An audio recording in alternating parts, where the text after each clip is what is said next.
công bố quyết định bổ nhiệm Tổng cục trưởng và 2 Phó Tổng cục trưởng Tổng cục Hải quan. Ngày 23 tháng 8 năm 2024, tại trụ sở Tổng cục Hải quan diễn ra lễ gặp mặt lãnh đạo Tổng cục Hải quan trước khi nghỉ hưu và lễ công bố quyết định bổ nhiệm các chức danh lãnh đạo Tổng cục Hải quan. Phó Bí thư Ban cán sự Đảng, Thứ trưởng Bộ Tài chính Nguyễn Đức Chi chủ trì buổi lễ, chung sức đồng lòng hoàn thành tốt nhiệm vụ. Tham dự buổi lễ có Bí thư Đảng ủy Cơ quan Tổng cục Hải quan, Tổng cục trưởng Tổng cục Hải quan Nguyễn Văn Cẩn, Phó Bí thư Đảng ủy Cơ quan Tổng cục Hải quan, Phó Tổng cục trưởng Nguyễn Văn Họ, các đồng chí Phó Tổng cục trưởng Hoàng Việt Cường, Lưu Mạnh Tường, Đinh Ngọc Thắng. Tại buổi lễ, Vụ trưởng Vụ Tổ chức Cán bộ, Bộ Tài chính Phạm Đức Thắng công bố các quyết định bổ nhiệm chức danh lãnh đạo Tổng cục Hải quan. Ngày 29 tháng 7 năm 2024, Bộ trưởng Bộ Tài chính Hồ Đức Phúc ký quyết định 1818-QD-BTC bổ nhiệm Phó Tổng cục trưởng Tổng cục Hải quan Nguyễn Văn Họ giữ chức Tổng cục trưởng Tổng cục Hải quan kể từ ngày 1 tháng 9 năm 2024. Ngày 30 tháng 7 năm 2024,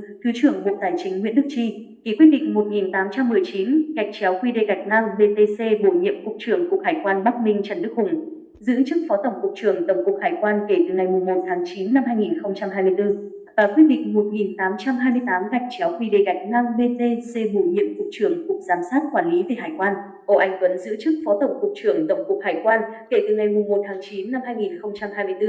Thay mặt Ban cán sự Đảng, lãnh đạo Bộ Tài chính, Thứ trưởng Nguyễn Đức Chi trao quyết định lẫn cấp hiệu và tặng hoa chúc mừng tân Tổng cục trưởng Nguyễn Văn Họ và tân Phó Tổng cục trưởng Âu Anh Tuấn, tân Phó Tổng cục trưởng Trần Đức Hùng. Phát biểu tại buổi lễ, Thứ trưởng Nguyễn Đức Chi thay mặt Ban cán sự Đảng, lãnh đạo Bộ Tài chính chúc mừng tân Tổng cục trưởng Nguyễn Văn Họ và tân Phó Tổng cục trưởng Âu Anh Tuấn,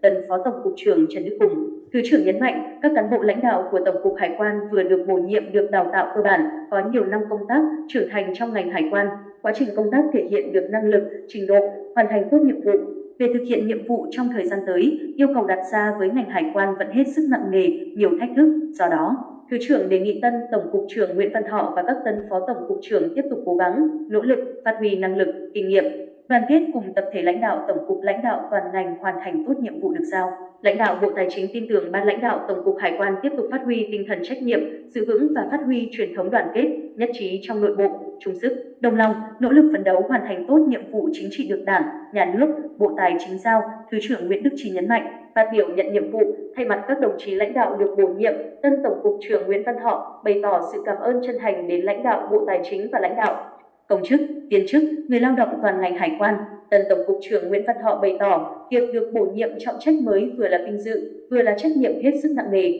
Để hoàn thành tốt nhiệm vụ được giao, tân Tổng cục trưởng bày tỏ mong muốn tiếp tục nhận được sự quan tâm lãnh đạo, chỉ đạo, tạo điều kiện của lãnh đạo Bộ Tài chính, sự phối hợp của các đơn vị thuộc, trực thuộc Bộ Tài chính. Tân Tổng cục trưởng đề nghị Ban Thường vụ Đảng ủy, lãnh đạo Tổng cục Hải quan và lãnh đạo các đơn vị cùng toàn thể cán bộ, công chức, viên chức, người lao động toàn ngành hải quan luôn chung sức, đồng lòng trong tham mưu, đề xuất và tổ chức thực hiện tốt các nhiệm vụ được giao. Tại buổi lễ, tân Tổng cục trưởng Nguyễn Văn Họ chia sẻ các mục tiêu, nhiệm vụ, giải pháp trọng tâm mà toàn ngành hải quan tiếp tục nỗ lực thực hiện trong thời gian tới. Đồng chí Nguyễn Văn Họ thay mặt tập thể lãnh đạo, công chức, viên chức, người lao động toàn ngành đã phát biểu tri ân sự đóng góp to lớn của Tổng cục trưởng Nguyễn Văn Cẩn và Phó Tổng cục trưởng Hoàng Việt Cường đối với sự phát triển của Hải quan Việt Nam. Hai cán bộ lãnh đạo giàu kinh nghiệm hoàn thành nhiệm vụ. Tại buổi lễ, ban tổ chức đã công bố các quyết định nghỉ hưu theo chế độ đối với Tổng cục trưởng Tổng cục Hải quan Nguyễn Văn Cẩn và Phó Tổng cục trưởng Hoàng Việt Cường. Cụ thể, ngày 3 tháng 6 năm 2024, Thứ trưởng Bộ Tài chính Nguyễn Đức Chi ký quyết định 1246-QD-BTC về việc nghỉ hưu hưởng chế độ bảo hiểm từ ngày 1 tháng 9 năm 2024 đối với Tổng cục trưởng Tổng cục Hải quan Nguyễn Văn Cẩn.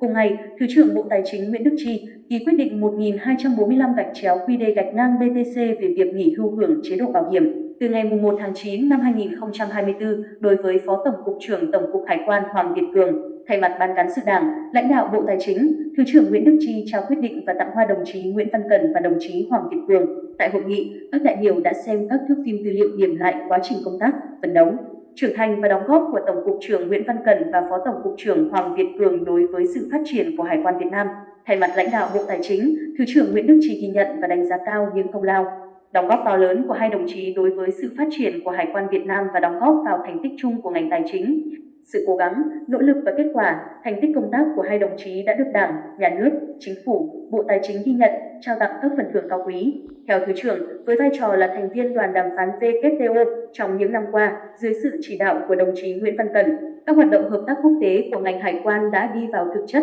vị thế của Hải quan Việt Nam được nâng cao, khẳng định được vai trò tích cực, trách nhiệm của Hải quan Việt Nam trong khuôn khổ hợp tác song phương, đa phương và các tổ chức quốc tế, công tác cải cách, hiện đại hóa hải quan được chính phủ, các bộ, ngành và cộng đồng doanh nghiệp đánh giá là đơn vị dẫn đầu trong khối các cơ quan hành chính nhà nước. Trong công tác thu thuế, đồng chí đã chỉ đạo thực hiện đồng bộ, quyết liệt hàng loạt giải pháp tạo thuận lợi thương mại, nâng cao hiệu lực quản lý nhà nước, chống thất thu, khuyến khích và định hướng đầu tư sản xuất trong nước phát triển, có hiệu quả, ổn định kinh tế vĩ mô, kiểm soát lạm phát và phát triển đất nước. Trong công tác phòng, chống buôn lậu, đồng chí đã chỉ đạo lực lượng hải quan chủ trì, phối hợp với các lực lượng chức năng bắt giữ nhiều vụ buôn lậu, vận chuyển trái phép ma túy, hàng cấm góp phần đảm bảo an ninh quốc gia, an toàn sức khỏe cộng đồng. Đối với Phó Tổng cục trưởng Hoàng Việt Cường, Thứ trưởng đánh giá, trong quá trình công tác, đồng chí đã góp phần đặt nền móng cho việc xây dựng, hoàn thiện cơ sở pháp lý, quy trình thủ tục nghiệp vụ hải quan, từng bước áp dụng phương pháp quản lý mới trong các khâu quy trình quản lý hải quan, đồng thời chỉ đạo đổi mới công tác quản lý nguồn nhân lực theo năng lực dựa trên vị trí việc làm, triển khai thành công hệ thống đánh giá năng lực công chức không giữ chức vụ lãnh đạo và lãnh đạo cấp, đội thuộc chi cục và tương đương trong các năm 2018 đến 2019 và năm 2023, công tác đào tạo và đào tạo lại cán bộ, công chức hải quan. Tại buổi lễ, Tổng cục trưởng Nguyễn Văn Cần và Phó Tổng cục trưởng Hoàng Việt Cường bày tỏ xúc động, tự hào khi được là cán bộ, công chức hải quan, có thời gian dài đóng góp cho ngành. Các đồng chí đã gửi lời tri ân, cảm ơn đến các thế hệ cán bộ lãnh đạo Bộ Tài chính, các vụ, cục thuộc và trực thuộc Bộ Tài chính, các thế hệ cán bộ lãnh đạo, công chức, viên chức và người lao động ngành hải quan đã đồng hành, hỗ trợ cá nhân các đồng chí trong quá trình công tác. Hai đồng chí cũng nhấn mạnh những đặc thù và những thách thức mà ngành hải quan còn phải đối diện trong thời gian tới. Đề nghị lãnh đạo Bộ Tài chính tiếp tục quan tâm hơn nữa đến việc đầu tư cho ngành hải quan bởi sự phát triển của cơ quan hải quan chính là nền tảng để phát triển kinh tế, tạo điều kiện cho doanh nghiệp và tô điểm thêm cho hình ảnh của Việt Nam.